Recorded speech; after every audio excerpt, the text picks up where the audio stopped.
بسم اللہ الرحمن الرحیم۔ عزیز طلباء السلام علیکم، امید ہے آپ ایمان کی بہترین حالت میں ہوں گے۔ عزیز طلباء، آج ہم اردو کی کتاب کے چھٹے سبق ملمہ کی مشق کریں گے۔ سبق ملمہ کی پڑھائی پہلے لیکچر میں مشکل الفاظ کے معنی کے ساتھ ہم نے کر لی تھی۔ ملمہ کی مصنفہ حاجہ مسرور ہیں جو افسانہ نگار تھیں۔ انہوں نے خواتین کے مسائل اور چھوٹی بڑی معاشرتی الجھنوں پر بھی افسانے لکھے ہیں۔ سبق کی مشق کی طرف آتے ہیں۔ ملمہ کی مشق میں پہلا سوال ہمارا سوالات کے مختصر جوابات لکھیں۔ کلی نے لڑکی کو پلیٹ فارم پر بیٹھ جانے کے لیے کہا تو اس پر لڑکی نے کس رویے کا اظہار کیا؟ لڑکی سفر کیوں کر رہی تھی؟ گھر والوں نے عقیل کو ساتھ لے جانے کا مشورہ دیا تو اس پر لڑکی نے کیا جواب دیا؟ لڑکی اسٹیشن پہنچی تو اس نے سب سے پہلے کیا دیکھا؟ لڑکی جس ڈبے میں سوار ہوئی اس کا ماحول کیسا تھا؟ یہ 5 سوالات ہیں جن کے جوابات ہم دیکھیں گے کہ کس طرح سے لکھنے ہیں۔ سبق ملمہ کے مشقی سوالات میں پہلے سوال کا جواب ہے کلی کے پلیٹ فارم پر بیٹھنے کا کہنے پر لڑکی کا رویہ۔ شہ سرخی کی شکل میں لکھیں گے۔ جواب پڑھتے ہیں۔ جب کلی نے لڑکی کو پلیٹ فارم پر بیٹھ جانے کے لیے کہا تو اس پر لڑکی نے کسی قدر غصے سے کہا، بکو مت، میں یہاں ہرگز نہ بیٹھوں گی۔ وہ اونچی آواز میں بول اٹھی۔ دوسرا سوال، اس کا جواب، لڑکی کے سفر کرنے کی وجہ۔ جب گھر میں چچا کی بیماری کا خط آیا تو اس کی امی جان کا خیال تھا کہ اگر گھر سے انہیں کوئی دیکھنے چلا جاتا تو اچھا تھا، لہٰذا یہ سن کر لڑکی اپنے چچا کی عیادت کو جانے کے لیے تیار ہو گئی۔ سوال نمبر 3، عقیل کو ساتھ لے جانے کے مشورے پر لڑکی کا جواب۔ جب امی جان نے کہا کہ تم عقیل کو ساتھ لے جاؤ، عقیل بچہ ہی صحیح لیکن ہے تو لڑکا، یہی بات لڑکی کو زہر معلوم ہوئی۔ اس نے ان سے پوچھا، کیا میں کوئی لڈو پیڑا ہوں جو کوئی کھا لے گا اور عقیل کو دیکھ کر ڈر کے مارے اگل دے گا؟ یہ ہمارے پہلے 3 سوالات کے جوابات ہیں۔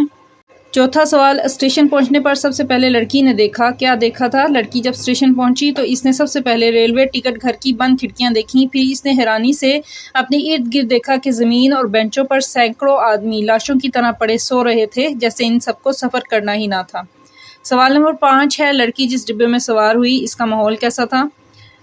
لڑکی جس ڈبے میں سوار ہوئی اس میں 2 سیٹوں پر 2 عورتیں رنگین لحافوں میں لپٹی ہوئی تھیں اور ان کے ارد گرد بھاری بھاری بکس اور بڑی بڑی پوٹلیاں اس طرح پھیلی ہوئی تھیں کہ کسی کے بیٹھنے کی جگہ ہی نہ تھی۔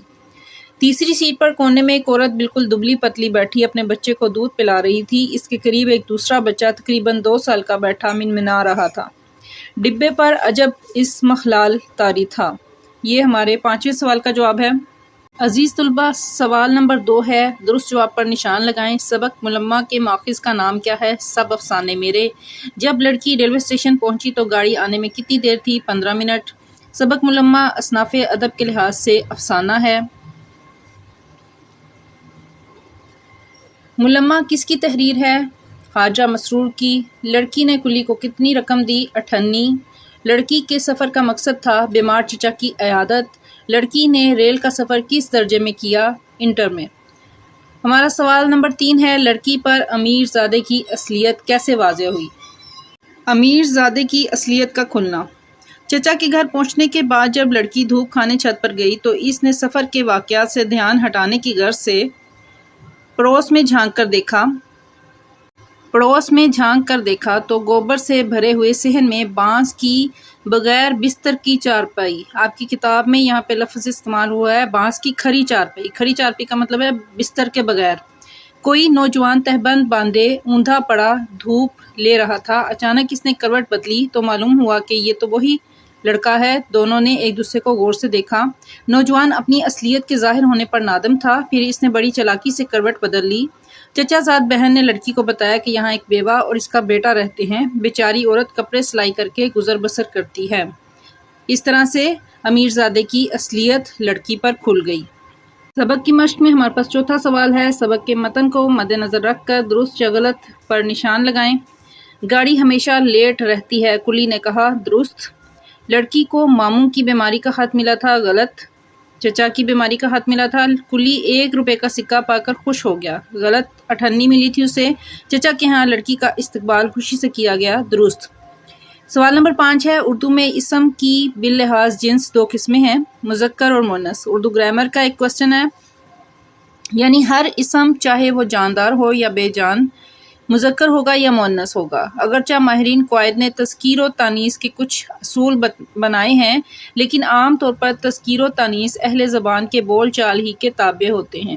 تذکیر و تانیث کا مطلب ہے مذکر مؤنث، اور بے جان اسموں کی تذکیر و تانیث کے سلسلے میں بھی اہل زبان کی گفتگو ہی سند قرار پاتی ہے۔ مندرجہ ذیل الفاظ کو اپنے جملوں میں اس طرح استعمال کیجیے کہ ان کی تذکیر و تانیث واضح ہو جائے، یعنی کہ یہ پتہ چل جائے کہ لفظ مذکر ہے یا مؤنث ہے۔ برقع پہن لیا، اگر ہم جملے بنا کے دیکھیں گے تو یہ اس سے پتہ چلے گا کہ یہ برقع لفظ مذکر ہے۔ کلی نے سامان اٹھایا، کلی مذکر ہے۔ سڑک، یہ بہت لمبی سڑک ہے۔ لالٹین کی روشنی بہت مدھم تھی۔ لب کھل گئے، مذکر ہے، لالٹین مؤنث ہے۔ پیشانی چوڑی تھی، مؤنث ہے۔ فرض مذکر ہے، میں نے فرض کر لیا۔ سائنس کی ایجادات، لفظ کا جو جملہ بناتے ہیں، کسی بھی لفظ کا جملہ بناتے ہیں تو ہمیں اس کی ساخت کا پتہ چل جاتا ہے کہ وہ تذکیر ہے یا تانیث ہے۔ گڈری، گڈری بھی مؤنث لفظ ہے۔ سوال نمبر 6 ہے، اس سبق کا خلاصہ اپنے الفاظ میں تحریر کیجیے۔ آئیے سبق کے خلاصے کی طرف چلتے ہیں۔ خلاصہ لکھنے میں وہی بات میں آپ کو بار بار دہراتی ہوں کہ جب تک آپ کو آپ کے سبق کے اہم نکات ذہن نشین نہیں ہوں گے، آپ اچھا خلاصہ نہیں لکھ سکیں گے۔ خلاصہ لکھنے کا طریقہ، سبق کا عنوان ہم لکھیں گے، سب سے پہلے مصنف کا نام لکھیں گے، ماخذ کیا ہے، سب افسانے میرے۔ اہم نکات میں سب سے پہلے تو ہم دیکھیں گے کہ سبق شروع کہاں سے ہوتا ہے، کہ ریلوے اسٹیشن پہ لڑکی کھڑی ہے ٹکٹ گھر کے سامنے اور بند کھڑکیاں ہیں، اور وہ لڑکی ریلوے پلیٹ فارم کا ماحول دیکھ رہی ہے کہ کس طرح لوگ سوئے ہوئے ہیں، اور جیسے انہوں نے سفر ہی نہیں کرنا، تھوڑا سا ریلوے پلیٹ فارم کا ماحول بتائیں گے۔ اس کے بعد کلی جو اس کا سامان اٹھا کے وہاں آ رہا تھا اس کی طرف وہ مڑتی ہے، اور وہ کلی جو سا ہے گاڑی کے لیٹ ہونے کا بتاتا ہے۔ پھر وہ لڑکی بیٹھنے کے لیے جگہ تلاش کرتی ہے، یہ پوائنٹ آپ کے ذہن میں ہونا چاہیے۔ اپنے حلیے کے بارے میں سوچتی ہے کہ اس نے کیسا قیمتی لباس پہنا ہوا ہے، خوبصورت چہرہ ہے اس کا، اور نفیس سامان اس کے پاس ہے۔ پھر ارد گرد کے ماحول کا سوچ کر اس کا دل بیٹھ جاتا ہے کہ کس طرح سے غریب لوگ پلیٹ فارم پر بکھرے پڑے ہیں۔ اسی اثناء میں وہ کالی سڑک کو دیکھنا شروع کر دیتی ہے جس پر ٹانگے کی لالٹین سے روشنی سڑک پر گر رہی ہوتی ہے۔ وہ سڑک پر دیکھتے ہوئے دوبارہ اپنے حلیے کی طرف سوچتی ہے کہ کس قدر خوبصورت نظر آ رہی ہے اور کسی امیر کبیر خاندان کی لڑکی محسوس ہوتی ہے، لیکن اسی دوران کلی اسے بلاتا ہے اور کہتا ہے کہ میں سامان رکھ کے چلا جاتا ہوں۔ لڑکی اسے انکار کرتی ہے کہ وہ اس جگہ پہ نہیں بیٹھے گی، ابھی اس کا سامان نہ رکھا جائے۔ اسی اثناء میں اسے اندھیری سڑک پر اوور کوٹ میں ایک نوجوان نظر آتا ہے، اس کے جوتوں کی آواز سنائی دیتی ہے۔ لڑکی دیکھتی ہے اور سوچتی ہے کہ ٹکٹ خریدنے آیا ہے۔ نوجوان ٹائی درست کرتے ہوئے اس کے پاس سے گزر جاتا ہے۔ کلی دوبارہ سامان رکھ کر جانے کا کہتا ہے تو لڑکی کا دوبارہ بیٹھنے سے انکار کر دیتی ہے کہ نہیں، میں یہاں نہیں بیٹھوں گی۔ تو نوجوان جو ٹکٹ خرید کے واپس آ رہا ہوتا ہے وہ کلی سے کہتا ہے کہ انہیں خواتین کی انتظارگاہ میں لے جائیے۔ لڑکی جو ہے اس کی بات کو نظر انداز کر کے کلی کو چلنے کا کہتی ہے۔ کلی مزدوری مانگتا ہے کہ مجھے پیسے دے دیں، تو اجرت دے دیں، تو وہ کہتے ہیں کہ مزدوری ٹکٹ خریدنے کے بعد آپ کو اجرت ملے گی۔ نوجوان کا سوچنا کہ وہ اسے لڑکی یہ خیال کرتی ہے کہ نوجوان اس کے بارے میں سوچ رہا ہوگا کہ وہ ایک امیر کبیر خاندان سے تعلق رکھتی ہے، لیکن اسے نہیں پتا کہ یہ برقع مانگے کا ہوا ہے، بٹوا جو سے کسی دوست نے دیا ہے وغیرہ وغیرہ، وہ اس طرح سے سوچتی ہے۔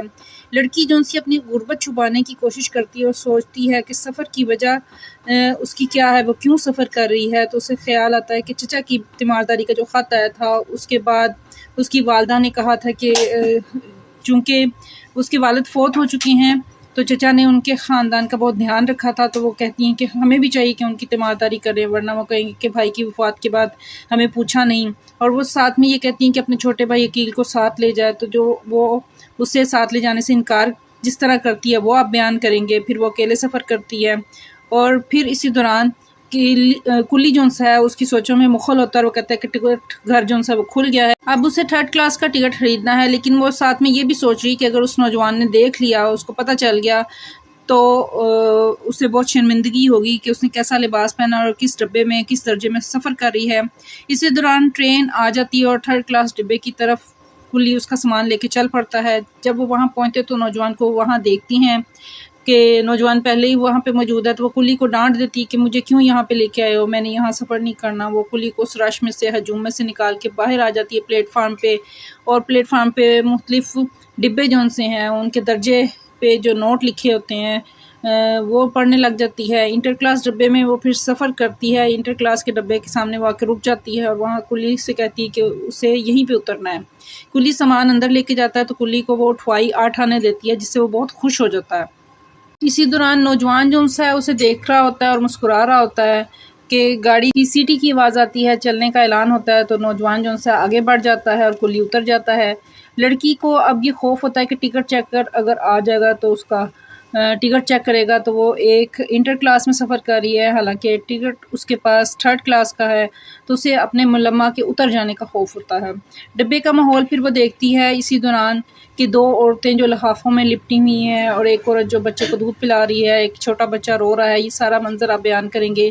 پھر وہ بار بار باہر دیکھتی ہے کہ اس کی منزل مقصود کتنی دور ہے، اور آخر کار اس کی منزل آ جاتی ہے اور وہ وہاں پہنچ کے خوش ہوتی ہے کہ اس نے اپنی مفلسی کو کس طرح سے چھپا لیا ہے، اور اب اس نوجوان سے دوبارہ اس کی ملاقات نہیں ہوگی۔ لیکن عجیب اتفاق تھا کہ نوجوان سے اس کا دوبارہ سامنا ہو جاتا ہے، اور نوجوان گیٹ کے باہر کھڑا ہوتا ہے تو گیٹ کیپر کے پاس 3rd کلاس ٹکٹ جو وہ دیتی ہے تو اسے نوجوان دیکھ لیتا ہے، جس کی وجہ سے لڑکی بہت شرمندگی محسوس کرتی ہے اور اپنے بوجھل قدموں کے ساتھ چچا کے گھر کی طرف چلتی ہے۔ جب چچا کے گھر پہنچتی ہے تو بڑی گرم جوشی کے ساتھ اس کا استقبال کیا جاتا ہے۔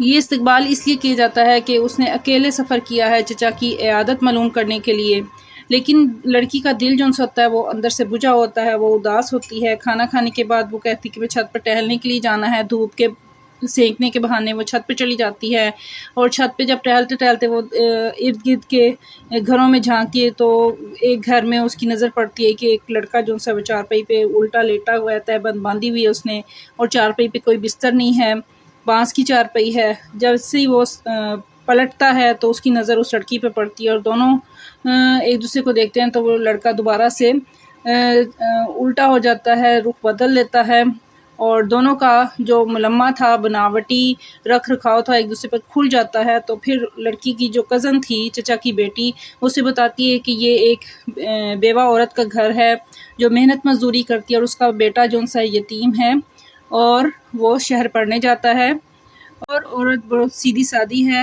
کپڑے سلائی کر کے اپنی ضروریات پوری کرتی ہے۔ جی عزیز طلباء، یہ سبق کا خلاصہ آپ نے اس طرح سے لکھنا ہے کہ آپ کے یہ تمام نکات آپ کے خلاصے میں شامل ہوں۔ آئیے اگلے سوال کی طرف چلتے ہیں۔ سوال نمبر 7 ہمارے پاس، سبق ملمہ کا سیاق و سباق ذہن میں رکھ کر درج ذیل نثر پاروں کی تشریح کیجیے۔ 2 پیراگراف ہیں، ان میں سے ایک پیراگراف کی تشریح میں آپ کو کر کے بتاؤں گی۔ پہلا پیراگراف، ارے کلی تم مجھے یہاں کیوں لے آئے، یہاں سے لے کے عبارت پڑھ رہی تھی یہاں تک۔ دوسرا پیراگراف آپ اسی طریقے سے خود کرنے کی کوشش کریں۔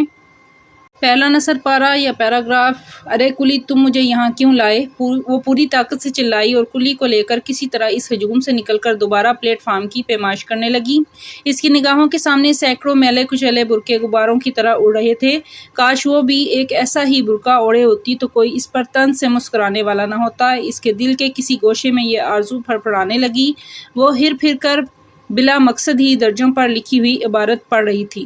یہ ہماری مکمل عبارت ہے جس کی ہم نے تشریح کرنی ہے۔ عزیز طلباء، تشریح کا طریقہ ہمارے سامنے ہے۔ ہم نے اسی طرح سے نثر پارہ یا پیراگراف لکھ کے ارے کلی اس کو اس طریقے سے لکھنا ہے۔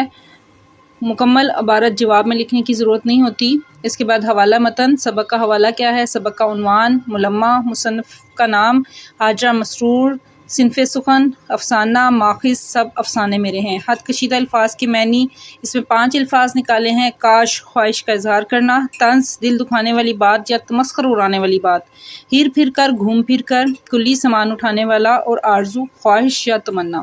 تشریح کرتے ہیں۔